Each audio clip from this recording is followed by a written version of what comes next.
வணக்கம் நேர்களே, நான் உங்கள் ஆஸ்ட்ரோ பூர்ணா. இன்னைக்கு நாம பார்க்கக்கூடிய சிறப்பு பதிவு செவ்வாயினுடைய பெயர்ச்சி. மேஷ ராசி அன்பர்கள் எப்போதுமே ரொம்ப பொறுமையாக இருக்கக்கூடிய ஒரு ராசி அன்பர்கள் அப்படின்னு இல்லாம தனக்குன்னு வரும்போது அந்த பொறுமையை இழந்து செயல்படக்கூடிய ஒரு ராசி அன்பர்களும் கூட.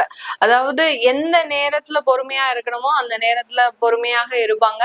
எல்லை மீறி ஏதாவது ஒரு சம்பவங்கள் நடந்துருச்சு, அதே மாதிரி தன்னை சார்ந்தவர்களுக்கு ஏதாவது ஒரு அவமானம், கௌரவ குறைவு இந்த மாதிரியாக எல்லாம் தன்மானம் சம்பந்தப்பட்ட சில விஷயங்கள் தன்னை சார்ந்தவர்களுக்கு நடக்குது அப்படின்னா அந்த இடத்துல பொறுமை அப்படின்றது இந்த மேஷ ராசி என்பவர்களால கட்டுப்படுத்த முடியாத ஒரு இயல்பாக இருக்கும். பொறுமையை மீறி அளவுக்கு அதிகமாக கோவப்படக்கூடிய ஒரு நபர்களும் இந்த மேஷ ராசி என்பர்கள் தான். இந்த மேஷ ராசி என்பர்கள் எப்போதுமே பாத்தீங்கன்னா வேலை அப்படின்ற மாதிரியான ஒரு விஷயத்துல ரொம்ப ஒரு கவனமாக இருக்கக்கூடியவர்கள். வேலையானாலும் சரி, தொழிலானாலும் சரி, அந்த வேலையிலையும் தொழிலையும் மிகவும் ஒரு அக்கறையாக உள்ள ஒரு நபர்களாக தான் இருப்பாங்க. எந்த ஒரு சிறிதளவும் கடன் இல்லாமல் தன்னுடைய தொழிலை நடத்தணும் அப்படின்ற ஒரு ஆர்வம் அதிகப்படியாக இருக்கும்.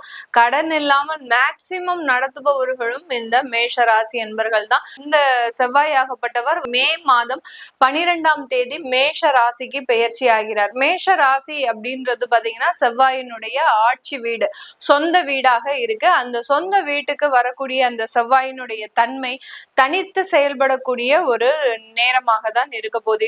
இப்போதைக்கு மேஷராசி என்பர்களுக்கு இந்த காலகட்டத்துல பாத்தீங்கன்னா இந்த செவ்வாயினுடைய பெயர்ச்சி காலகட்டத்துல அதிகமான பேருக்கு பாத்தீங்கன்னா ராகு திசையோ குரு திசையோ தான் நடந்துட்டு இருக்கும். இந்த ராகு குரு திசை காலகட்டங்கள்ல இந்த செவ்வாய் தன்னுடைய சொந்த ஆட்சி வீடான அந்த மேஷ ராசிக்கு வருகிறார். உங்களுடைய சந்திரன் மீது செவ்வாய் பயணிக்கக்கூடிய ஒரு காலகட்டம். அப்படி இருக்கும்போது செவ்வாய் சந்திரன் அப்படின்ற ஒரு மாதிரியான ஒரு கிரக சேர்க்கை அப்படின்றது இந்த இடத்துல நம்மளுக்கு கிடைக்க போகுது. இந்த செவ்வாய் சந்திரன் அப்படின்றது பாத்தீங்கன்னா ஒரு நல்ல ஒரு அமைப்பு வாய்ந்த ஒரு கிரக சேர்க்கை தான். நிறைய சுப நிகழ்ச்சிகள் நடக்கக்கூடிய ஒரு நாட்களாக தான் இந்த 45 நாட்கள் இருக்கும். உங்களுடைய பண வரவுகளும் அதிகரிக்கக்கூடிய ஒரு தன்மை இந்த இடத்துல பாத்தீங்கன்னா ஏற்கனவே பொறுமை இழந்து செயல்படக்கூடிய இந்த மேஷராசி என்பவர்களுக்கு இன்னும் கொஞ்சம் அதிகப்படியாக கோபம் அதிகரிக்கக்கூடிய ஒரு தன்மை அப்படின்றது அதிகப்படியாக இருக்கும். சந்திரன் மீது செவ்வாய் பயணிக்கும் போது ஒரு விரைவான ஒரு முடிவு, ஒரு துரிதமான முடிவு, எதையுமே அதாவது முன் யோசனை இல்லாமல் டக்குன்னு ஒரு முடிவு எடுக்கக்கூடிய ஒரு நாட்களாக தான் இந்த செவ்வாய் சந்திரன் சேர்க்கையாகப்பட்டது இந்த மேஷ ராசி என்பவர்களுக்கு கொடுக்கும். எப்படி ஒரு செவ்வாயும் சனியும் சேர்ந்து செயல்படும் போது அந்த இடத்துல ஒரு ஒரு முரட்டுத்தனமான ஒரு எண்ணங்கள், முரட்டுத்தனமான விபரீதமான ஒரு எண்ணங்கள் அந்த மாதிரியாக தோன்றுமோ அதே மாதிரிதான் இந்த செவ்வாய் ராசி மீது பயணிக்கும் போது அந்த எண்ணங்கள்ல ஒரு துரிதமாக செயல்படக்கூடிய ஒரு நேரம், டிசைடிங் ஒரு டைம் பாத்தீங்கன்னா ஒரு ஃபிராக்ஷன் ஆஃப் செகண்ட்ல டக்குன்னு முடிவெடுத்து டக்குன்னு சில வேலைகளை செய்கிறது. இது எல்லாமே இந்த 45 நாட்களுக்கு இந்த மேஷராசி என்பர்கள் அனுபவிக்கக்கூடிய ஒரு நேரமாக இருக்க போது. இந்த காலகட்டம் தொழில் ரீதியான சில விஷயங்கள்ல நிறைய வாய்ப்புகள் வரும் உங்களுக்கு. ஏன்னா ராகு குரு தசை அப்படின்றது பாத்தீங்கன்னா குரு பகவான் உங்களுடைய ராசிக்கு 3ஆம் இடத்துல இருக்கிறார். ராகு உங்களுடைய ராசிக்கு 11ஆம் இடத்துல இருக்கிறார். உங்களுடைய ராசி அதிபதி உங்களுடைய ராசியிலேயே இருக்கிறதுனால தொழில் ரீதியான நிறைய வாய்ப்புகள் அப்படின்றது இந்த ராசி என்பர்களுக்கு அதிகப்படியாக கொடுக்கக்கூடிய ஒரு நேரமாக தான் இந்த செவ்வாய் பெயர்ச்சி கிட்டத்தட்ட ஒரு ஜூன் மாதம் வரைக்கும் நிறைய ஒரு வாய்ப்புகளையும் மாற்றங்களையும் கொடுக்கக்கூடிய ஒரு நேரமாக இருக்கும். இந்த செவ்வாய் ஒரு பூமி காரகன்.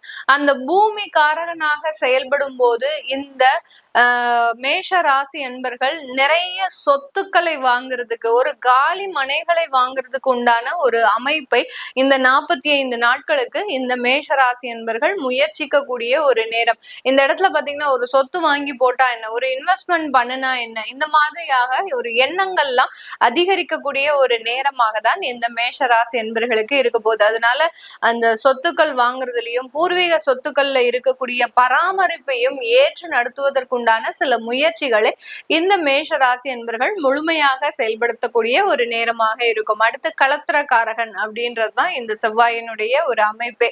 ஆணாக இருந்தால் சுக்கிரன் களத்திரக்காரனாகவும், பெண்ணாக இருந்தால் செவ்வாய் களத்திரக்காரகனாகவும் செயல்படக்கூடிய ஒரு தருணம். இப்ப மேஷ ராசியில இருக்கக்கூடிய பெண்களுக்கு கலத்திரக்காரகன் தன்னுடைய ராசியின் மீதே பயணிக்கிறார். அதனால கணவன் மனைவி அந்யோன்யம் அப்படின்றது இந்த காலகட்டம் அதிகரிக்கக்கூடிய ஒரு நேரமாக இருக்கும். இதே இந்த செவ்வாய் பகவான் உங்களுடைய அஷ்டமாதிபதியும் கூட. அஷ்டமாதிபதி ராசியின் மீது வரும்போது இதனால் வரைக்கும் வெறுப்போட இருந்த இந்த மேஷ ராசி என்பர்கள் அந்த கணவன் மனைவி உறவுகள்ல பாத்தீங்கன்னா இந்த காலகட்டத்துல நல்ல ஒரு பாசத்தோடையும் ஒரு பிணைப்போடையும் நடந்து கொள்ளக்கூடிய ஒரு நேரமாக இருக்கும். ஒருத்தருக்கு ஒருத்தர் விட்டு கொடுத்து போகக்கூடிய ஒரு மனப்பான்மை, அதாவது மனைவி இதுவரைக்கும் தன்னுடைய கணவன் தன்னை கண்டுக்கலையே அப்படின்ற மாதிரியான ஒரு ஏக்கத்துல இருப்பாங்க. இப்போ அந்த கணவர் மனைவிக்கு உண்டான சில விஷயங்களை செய்யறதையும் அவங்கள ஒரு சந்தோஷமாக வச்சுக்கிறதையும் உண்டான ஒரு அமைப்பை தான் இந்த செவ்வாய் பயிற்சி இந்த மேஷ ராசி என்பர்களுக்கு 45 நாட்களுக்கு கொடுக்க போகுது. இந்த ராகு குரு தசை அப்படின்ற ஒரு காலகட்டத்துல இருக்கக்கூடிய இந்த மேஷ ராசி என்பர்கள் இந்த காலகட்டம் நிறைய ஒரு வேலை வாய்ப்புகளை பெறக்கூடிய ஒரு நேரமாக இருக்கும். இதனால் வரைக்கும் 12ல இருந்த அந்த செவ்வாய் பகவான் வெளிநாட்டு வேலைகளை நிறைய கொடுத்திருக்கும். ஆனா இவங்களுக்கு போக முடியாம சில கை நழுவி போகக்கூடிய வாய்ப்புகளை தவறவிடக்கூடிய ஒரு சூழ்நிலையில இருந்திருப்பாங்க. ஏன்னா சனி 12ஆம் இடத்துல விரய சனியாக செயல்பட்டு கொண்டிருக்கின்றதுனால இந்த மேஷ ராசி என்பர்களுக்கு இந்த காலகட்டம் அந்த வேலை வாய்ப்புகள் இவர்களை தேடி வருவதற்கும் இவர்கள் சொந்த ஊர்லயே வேலை பார்க்குவதற்கும் உண்டான ஒரு அமைப்பை இந்த செவ்வாய் பயிற்சி முழுமையாக இந்த ராசி என்பர்களுக்கு கொடுக்கக்கூடிய ஒரு தருணமாக இருக்க போது. இந்த நேரத்துல பாத்தீங்கன்னா திருமண அமைப்புகள்ல சில என்ன சொல்றது, ஒரு தேவையில்லாத ஒரு கருத்து வேறுபாடுகள், திருமணம் ஏற்பாடு பண்ணும்போது ஒரு உறவுக்காரர்களோட ஒரு விவாதம், கருத்து வேறுபாடு, உறவுகள் இவர்களினுடைய திருமணத்திற்கு வராம ஒரு மதிப்பு மரியாதையை எதிர்பார்க்கிறது, இந்த மாதிரியாக எல்லாம் அந்த திருமண ஏற்பாட்டுல சில சண்டை சச்சரவுகள் இருக்கிறதுக்கு உண்டான ஒரு நேரமாக இருக்கும். இதனால உறவுகள் பிரிவு அப்படின்றது கொஞ்சம் அதிகரிக்கக்கூடிய ஒரு நேரம். ஏன்னா ராகு திசையெல்லாம் நடந்துட்டு இருக்குது அப்படின்னா மேஷராசி என்பர்களுக்கு மிக பெரிய அளவுக்கு அங்க உறவுகள் பிரிவு அப்படின்றது அதிகப்படியாக இருக்கும். ஏன்னா இவர்கள் பொருளாதாரத்துல நல்ல ஒரு வளர்ச்சி பெற்றவர்களாக இருப்பாங்க. அதை பொறுத்துக்க முடியாம உறவுகள் எப்பண்டா காத்துட்டு இருந்து இந்த மாதிரியான திருமண வைபவங்கள்ல சில பிரச்சனைகளை ஏற்படுத்தக்கூடிய ஒரு அமைப்பை இந்த மேஷ ராசி என்பர்கள் இந்த 45 நாட்கள்ல பெறக்கூடிய ஒரு தருணம். அதனால திருமண ஏற்பாடுகள் ஏதாவது பண்றீங்க அப்படின்னா மற்றவர்களினுடைய கருத்துக்களை நீங்க பெரிய அளவுக்கு எடுத்துக்கொள்ளாமல் அந்த திருமணத்தை நல்லபடியாக முடிக்கிறதுக்குண்டான சில வேலைகளை செய்யணும். அடுத்து இந்த மேஷ ராசியில் இருக்கக்கூடிய மாணவ பருவங்கள் நல்ல ஒரு மெடிக்கல் சம்பந்தப்பட்ட துறையில நல்ல சிறந்து விளங்குவதற்கு, அடுத்து பாத்தீங்கன்னா மெடிக்கல்ல உங்களுக்கு சீட் கிடைக்கிறதுக்கு உண்டான ஒரு அமைப்பும், அடுத்து இன்ஜினியரிங் சம்பந்தப்பட்ட சில படிப்புகள்ல நல்ல ஒரு ஸ்காலர்ஷிப் பெறுவதற்கு உண்டான ஒரு அமைப்பையும் பெறக்கூடிய ஒரு தருணம் தான் இருக்க போகுது. எல்லா இடத்துலயும் பேரும் புகழும் நல்ல ஒரு மதிப்பும் மரியாதையும் தன்மானத்தை காப்பாற்றிக் கொள்ளக்கூடிய அளவிற்கு ஒரு நல்ல ஒரு அங்கீகாரமும் கிடைக்கக்கூடிய ஒரு நேரமாக தான் இந்த செவ்வாய் பயிற்சி இந்த மேஷ ராசி என்பர்களுக்கு கொடுக்க போகுது. இது எல்லாமே நம்ம கோச்சார நிலவரப்படி பலன்களை கணிச்சு சொல்லியிருக்கிறோம். உங்களுடைய திசா புத்தி, நான் முதலே சொன்ன மாதிரி ராகு திசை, குரு திசை, இந்த மாதிரியான சனி திசை இப்போ ஆரம்பிச்சிருக்கும். அதாவது கார்த்திகை நட்சத்திர அன்பர்களுக்கெல்லாம் இப்போ சனி திசை ஆரம்பிச்சிருக்கும். இந்த மாதிரியாக நட்சத்திரத்துல இருக்கக்கூடிய அன்பர்களுக்கு என்ன மாதிரியான சில உங்களுடைய பர்சனல் விஷயங்கள் எப்படி இருக்க போகுது, உங்களுடைய லைஃப் எந்த மாதிரியான ஒரு மாற்றத்தை நோக்கி பயணிக்க போகுது இந்த காலகட்டத்துல இருந்து அப்படின்னு பார்க்க விருப்பப்படுறவங்க கீழே இருக்கிற நம்பருக்கு வாட்ஸ்அப்ல அப்பாயின்மெண்ட் வாங்கிட்டு நீங்க கன்சல்ட் பண்ணிக்கலாம்.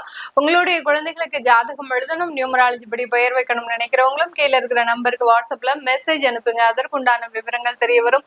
உங்களிடமிருந்து விடைபெறுவது உங்கள் ஆஸ்ட்ரோ பூர்ணா. நன்றி, வணக்கம்.